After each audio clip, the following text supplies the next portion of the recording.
Hello and welcome to Diecast Diaries. I'm Dan. So in most of my previous videos I've tended to focus on quite well-known diecast manufacturers such as Dinky Toys, Corgi, Matchbox, Solido, etc. But I thought in this one it'd be interesting to look at a brand name that's perhaps not quite as familiar over here in the UK, which is Johnny Lightning. Now I was fairly familiar with Johnny Lightning. I've seen their model cars on sale in various places. But what I didn't realise is the brand name actually goes all the way back to 1969 when it was part of the Topper Corporation. Topper Corporation, I'll be honest, is not a company I've heard of before. I'm guessing it was an American toy company. And under the brand name of Johnny Lightning, they released a sort of fairly small range of die-cast cars, sort of similar to Hot Wheels. And these would continue until 1973. The trade name rather, would then remain dormant until 1994 when it was picked up by the Playing Mantis company.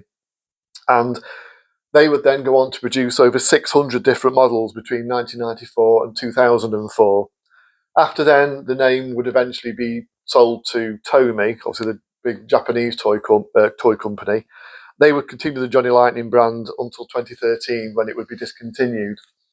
Now, as I say, I was surprised to find out that the name Johnny Lightning goes back as far as 1969, but really it's the period between 1994 and 2004 that I'm kind of most familiar with. So I've seen Johnny Lightning models in kind of, they weren't, I don't think, ever widely sort of available in the UK. I don't really remember them much in sort of toy shops and model shops and that, but I've seen them at places like car shows, various stores might have some. And they certainly did a large range of American cars and quite a large range of film and TV related cars. But they also did quite a nice range of military vehicles as well, of which I've got a selection here. Now, this is by no means all of the vehicles produced under the Johnny Lightning name, but I thought it was a decent representative example to kind of go through the sort of models that they produced. Now, the models I've got here date from between 2000 and 2003. I'm guessing that the models will have been continued up until, I think the earliest ones I've found military-wise date from 2000. And I'm guessing obviously they went right up to 2004 when the brand kind of was sold by Playing Mantis. So they're all kind of different scales, really. They're all obviously kind of made this to sort of fit this certain size packaging. But I've had them for quite a while, these, and I think these have all come off eBay, and I think the vast majority of them actually come off eBay in the US. So I've obviously had them a while because I clearly wouldn't have bought them if it wasn't when postage was kind of quite reasonable. So I think these I've had for a good number of years, and I thought, as well as being, wanting to cover something maybe a little bit more unusual in this video, I thought it was about time that they came out of the packet. So first one I've got here, so this is one from 2000. So it's an M16 half-track. And this was kind of, there were several sort of, as I'll come to shortly, several sort of ranges that related to a particular battle. But there was also just a generic range of military vehicles, which they called the Lightning Brigade. As you can see, it says replicas of famous American military vehicles. And you also, with this little sub-range, got a bonus sticker of a real military patch. It's quite a nice touch. So as you can see, it says M16 half-track there. On the back, gives you a list of other vehicles that were available in this sort of range. So you can see in particular they did a Dodge WC54 in military police colours. That's not a vehicle I've got.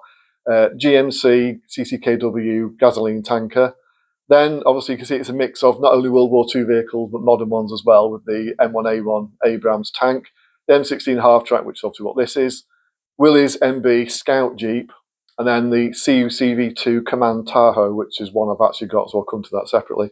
And underneath, this is kind of more what Johnny Lightning are associated with, kind of models of cars, so particularly American cars. So you've got a Dodge Viper there. So then there's also, this is not a vehicle I've got, but there's also this offer for this limited edition Mobile Army Surgical Hospital Bus. Not sure whether that's actually based on a real vehicle or not, or whether it's just a handy repaint of a vehicle that Johnny Lightning already did, not sure. But anyway, so I thought, yeah, have a look at this. You can see obviously it's quite difficult to have a decent look at it with the light kind of reflect off the packaging. So we'll get it open. As I say, these have kind of lain dormant for quite some time. I don't know why really. I don't know why I've kind of not got round to unboxing them. So let's clear all this debris off. So there we go. So that's the M16 half-track. Now straight away you can see it's a fairly sort of simple model. They've decided not to kind of include the little tops of the window frames there, so it is completely sort of open there. It's an unusual sort of model of a half-track. They've actually based it on the early type half-track, which is the M2, which has this shorter bodywork here. You can see it doesn't fully extend out to the back there. Also, it's an early one with it having the larger style headlights on the wheel arches. So I'm not entirely certain it's a fully sort of accurate version of a half-track. But you've got the sort of quad 50s mounted in the back. It doesn't turn. These don't tend to have any, apart from the wheels rolling, of course, these don't tend to have any kind of working features at all. Kind of a shame that they've kind of done the guns just all in black, done the jerry cans in black as well. I guess that the camouflage scheme is an authentic one. I'm not really sure. I'm not sure what unit that refers to there. It's a shame that the star's upside down on the side. The camouflage scheme kind of looks like the sort of one that might have been used in the kind of Sicily and Italian campaigns. Not really sure. Well, that's the first version of the M16 half-track I've got. But it has got sort of nice rubber tyres, and it has got separate tracks. I wouldn't like to try and move them. I think there's a good chance they would snap. But to be fair, I mean, these are kind of it mentions on the packaging of some of these are meant for the adult collector. Although it does make me laugh that it does say from ages 6 and up on them as well. So hey, but yes, that's the M16 half-track, and then this is the patch that came with it. It's just a simple sticker, but it's quite nice. I'm not sure what unit that particularly relates to, but yeah, it's nice that you've got a different one with each of the models. We'll just clear this rubbish out the way. So the next one I've got, it's another half-track. This one's just, well, I think it just calls it a basic M3 half-track. Let's have a look at the back here. This is unusual, actually, because it's got the same list of vehicles, pretty much, as the other ones, but obviously completely different packaging, yet it is from the same year. This is another one that's from 2000, and it's still called Lightning Brigade. So we'll crack it open. As you can see, again, this is another one that comes with a sticker. In this case, I know what that one is. That's the 2nd Armoured Division. So we'll get this one open as well.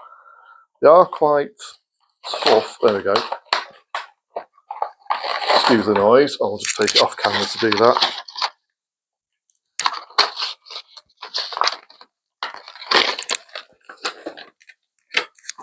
There we go. Sorry about that. Now this one's actually quite an interesting model. With it having the mortar in the back and it being based on, as I say, the early style half-track, this would actually be an M4 self-propelled mortar. This was a version of the half-track that basically kind of gave some mobility to kind of mortar teams. So the mortar could be fired, could be dismounted from the vehicle, but could also be fired from in the vehicle as well. And it means that they could kind of fire and then kind of quickly move off before any sort of counter battery fire came their way. You can see with this one, whereas I kind of, that some of the things on the M16 weren't kind of that good detail-wise, I think this one's actually sort of pretty good. So a feature of the M2 was that it didn't have a rear door, and then that meant it could be fitted with an internal skate rail, which you can see it's got going all around the inside. That's for the 50 caliber machine gun, meaning that the machine gun could obviously be moved to any position around the vehicle. So that's quite a nice touch. You've got the mortar itself, and then you can also see where all the mortar rounds will be stored. So I think this one's actually quite a nice model, really, and it's a variant of the American half-track that I don't think I've ever seen in diecast. Hardly really ever seen in sort of model kits either. So that's a particularly nice one. So although it doesn't kind of refer to it on the packaging, I don't think, that is what it is. It's an M4 self-propelled mortar. But yeah, that's a particularly nice one. I'll put that there. And certainly, as I say, a bit different. There's the sticker, so you can see 2nd Armoured Division. It's a shame it doesn't. One of the things about the US Armoured Divisions is they had like a sort of slogan or nickname or something that went underneath. In the case of the 2nd Armoured Division, it'd be Hell on Wheels. It's kind of a shame it doesn't include that bit, but it's nice enough. And I say it's a nice, recognisable one. Then we go on to one that's considerably more modern. I think this is one that I have opened in the past. A vehicle that's extremely familiar, and that's the Humvee. This is just a bog standard kind of M998 troop carrier. I'm guessing this one's been in sort of Desert Storm markings, with it just being kind of the sand colour all over. it's a pretty nice model. I should say that these, you know, there is a fair bit of diecast content in these, so they have got sort of a nice bit of weight to them. This is no exception. Things like the sort of fences along the side, the sort of the backrest rather, they're plastic, but a lot of this is metal. Some nice detail underneath. You can see you've got the distinctive kind of suspension for the Humvee. Distinctive front end as well with the sort of headlights, the grille on top of the on top of the bonnet. So it's nicely detailed, and again you've got rubber tyres. So yeah, so that's a nice version of the Humvee, which is, I say, just a basic kind of troop carrier version. It does actually have some sort of not quite that difficult to see, but it's quite difficult to see, but you've got some text on the back as well. So that the tampoing on these is very good as well. There's some nice detail with these. So yes, that's the M998 Humvee troop carrier. And then the last of the ones I've got from 2000, this is one that I kind of referred to before that I'd got. So this is the CUCV, and that's Commercial Utility, oh now, hang on, I'm trying to remember.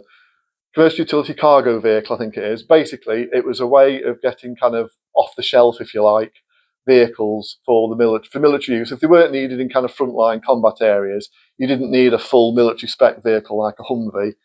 Off the shelf, as it's called, four-wheel drive vehicles, SUVs, pickup trucks, that kind of thing, were perfectly adequate. You just have a few little detail modifications to make them suitable for military use. And this is actually, as the name suggests, it's a Chevrolet Tahoe, which is obviously a commercially available SUV. And then they've obviously decided this is obviously used as kind of a command vehicle. It's an interesting camouflage scheme on this one. There were sort of similar camouflage schemes to this, so it is. I'm guessing it is a real one. And you can see this one. It's a very well-known unit. This one comes up to the 82nd Airborne. So we'll get this one out of its packet as well.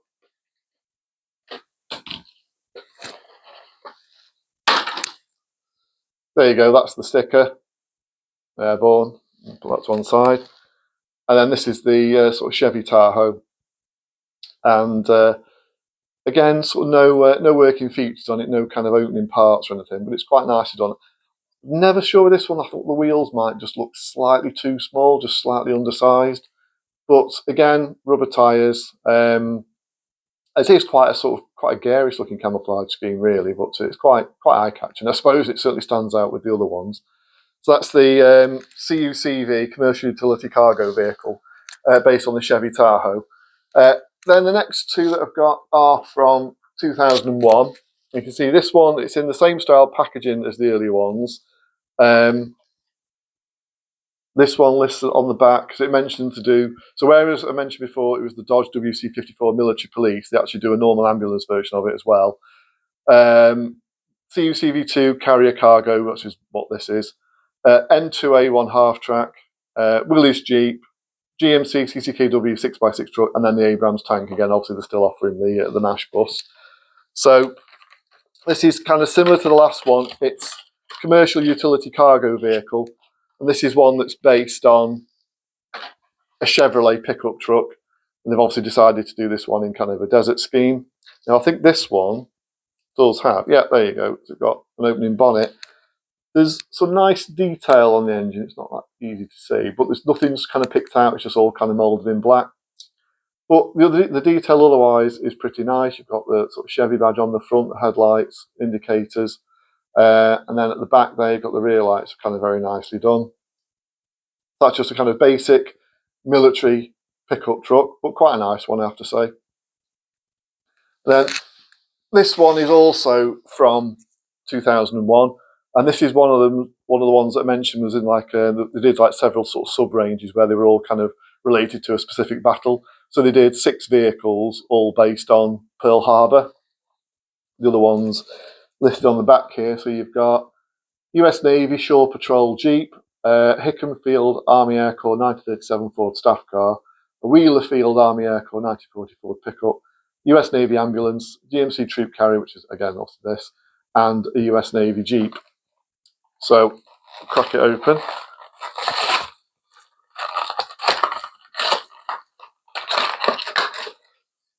Now, my last video I did was on the Duck W amphibious truck, and this was, of course, the vehicle that the Duck W was based on. This is your kind of standard US Army truck from World War II, so it's the GMC CCKW 353 2.5 ton truck.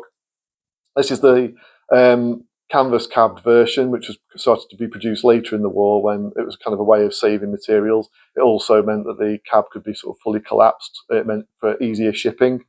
It's a pretty nice model that Johnny Lightning have done with this one.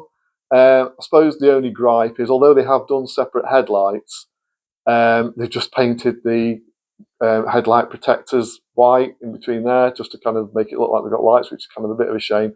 I know it would have been kind of too small for them to make those obviously into holes, which obviously they would normally be, but it does make it look like it's got huge headlights at the front.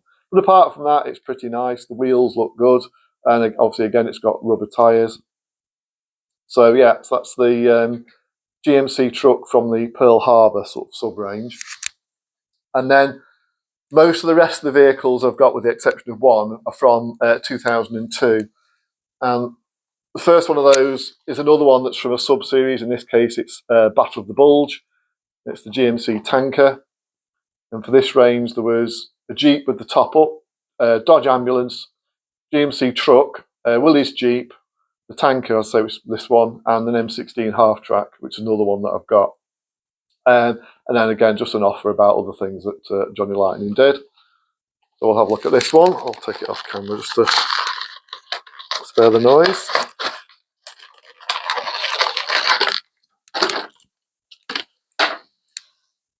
There we go. So it's nice that they did other versions of the GMC truck. You see, it still suffers from the same thing with the headlights at the front there, but the actual truck is pretty nice. See, this is the steel cab version, so it's nice again that they've done kind of both versions of the GMC truck. Clearly marked up as a tanker there, and it does say on the back, caution, left-hand drive, no signals, and max speed, I think it says 40 miles an hour. I know these could do about 45 miles an hour in real life. That's the top speed of these. That's probably about right for that. And it's just got some unit markings on the back as well. Rear lights quite nicely picked out. As I say, just a bit of a shame about the sort of headlights at the front. But other than that, I think for the size of vehicle, I think the detail is really nice. So that's the GMC tanker from one of a myriad of versions that this truck could be produced in. But that's from the Battle of the Bulge sub-range. And then, of course, D-Day was another range they did a selection of vehicles from. And this is, now they've called this on the packet an M16 half-track, but it clearly isn't, because there's nothing in the back at all. I think this is just a basic M2 half-track. I'll look on the back, see which other ones they did. They see they did an M2 half-track and an M16. Well, I think this is just the basic M2, because there's nothing in the back of it. So get this one open as well.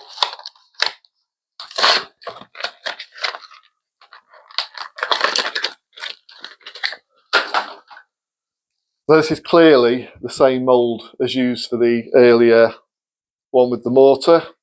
You can see it's got the sort of holders for the mortar shells, and you can also see where the mortar would normally be clipped into, but this is just kind of a basic half-track. So it's a slight cheat, but, you know, as I say, can hardly accuse Johnny Lightning of being the only manufacturer to do that. It's obviously a simple way of getting another model out. So yeah, it's just a basic M2 half-track. But yeah, it is the mortar version. So that's from the D-Day kind of sub-range. And then another one from the Battle of the Bulge. This is the GMC cargo truck. And although it might look similar at first glance, or even the same rather, to the one from the Pearl Harbor range, it is nice that it is a different truck. So they're both the canvas cab versions, but you can see one's got just the normal white star on the bonnet, and then this one's got the invasion star, and they do have completely different serial numbers on the bonnet, obviously meant from completely different units. So it is a nice touch. It would have been quite easy for them to just produce exactly the same truck.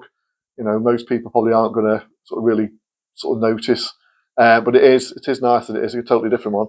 And I think one thing I didn't sort of show, yes, it does have an opening bonnet. Not that there's much to see. You can just about see an engine in there, but yeah, it's for the size. I don't think that normally when you get sort of models this size that have an opening bonnets, they can look quite clunky, but I don't think that looks too bad. But yeah, so that's again just another GMC truck. But as I say, nice to see that it is a different one to the first one. And then we jump back to Pearl Harbor. This is a different version of the GMC tanker. So really done really nicely as a sort of US Army Air Corps vehicle. This is obviously before they went into sort of camouflage mode. So just get this one open.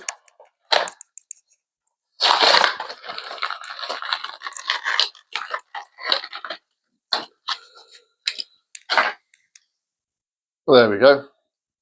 So some nice detail in this one. It's saying Hickam Field. That obviously was one of the US Army Air Corps bases on Hawaii, sort of near Pearl Harbor, and it was an area that came under attack on December the 7th, 1941. You've got the earlier style American star with the red dot in the middle, which is obviously not long after America entered World War II. That was deleted, so it was avoided any confusion. It's more for aircraft really, but avoided any confusion with the Japanese rising sun. But it's a nice touch, and it certainly gives it a nice sort of splash of colour. I mean, it's yellow to start with, but it's nice to have a little bit of red on there as well. Sort of certainly makes this one kind of stand out.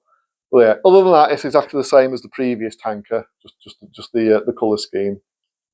That's quite a nice one. And then we've got another M16 half-track from the Battle of the Bulge sub-series.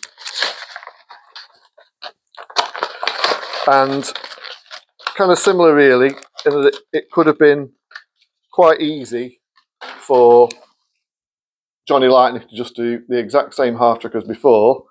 But as you can see, although it is of course the same casting with the sort of annoying missing sort of top of the window frame, it's in a completely different colour scheme, and sort of, quite a nice sort of colour scheme.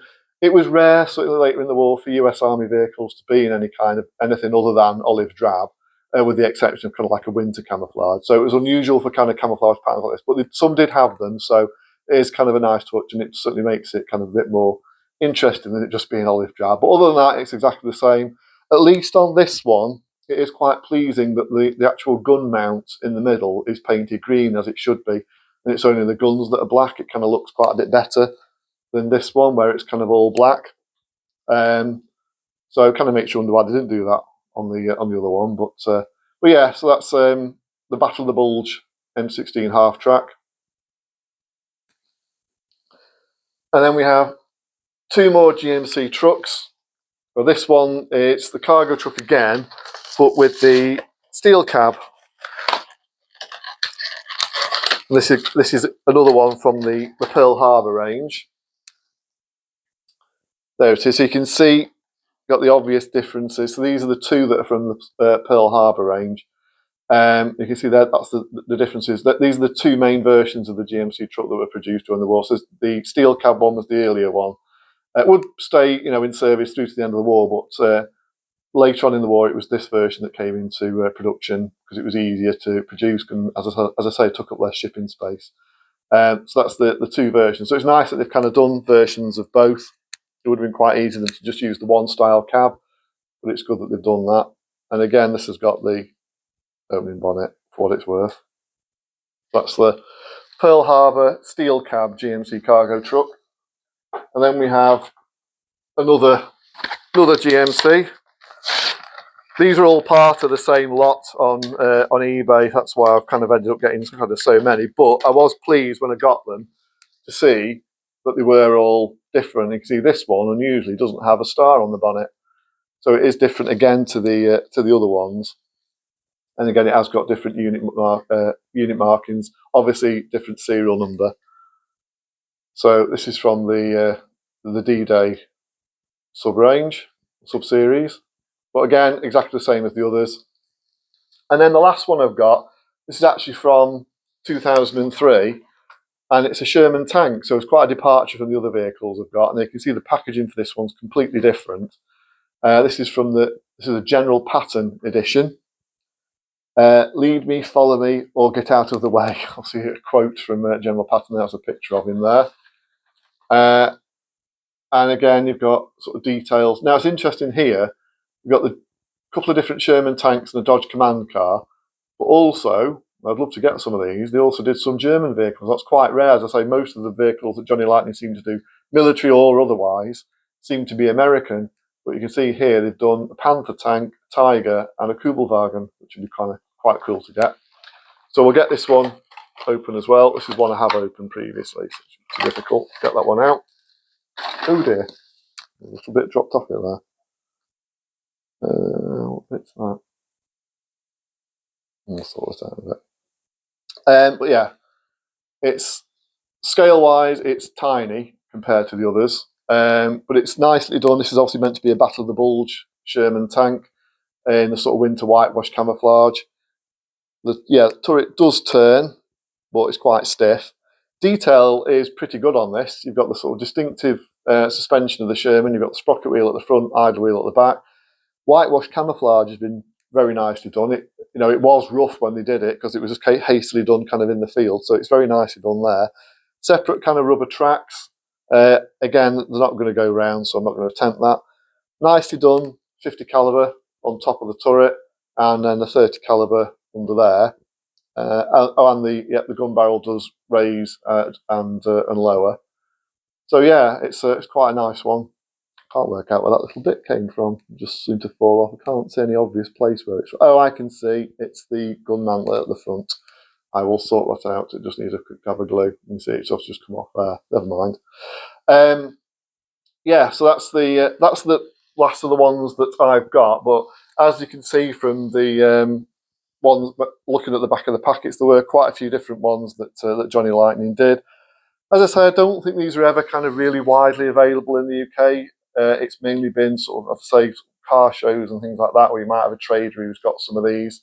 I don't. So as I say, I remember seeing these regularly available, and certainly all the ones I've got all came off eBay, and I have a feeling certainly some of them came from the US. It may well be that all of them did. So I haven't picked up any for quite a while now. We do obviously do sort of crop up on eBay, but as I say, prices and postage and that it's kind of too much really. So unless I found some more of these in the UK, it's highly unlikely I'll be adding any more to it. So, but as I say, I just thought it would be an interesting selection. I've got 14 of the vehicles, so thought they'd be quite interesting to have a look at. So yeah, so that's the 14 of the Johnny Lightning military range. But yeah, just thought that'd be interesting to have a look at. So in the meantime, please do like, share, subscribe and comment, and I'll see you all very soon. Bye.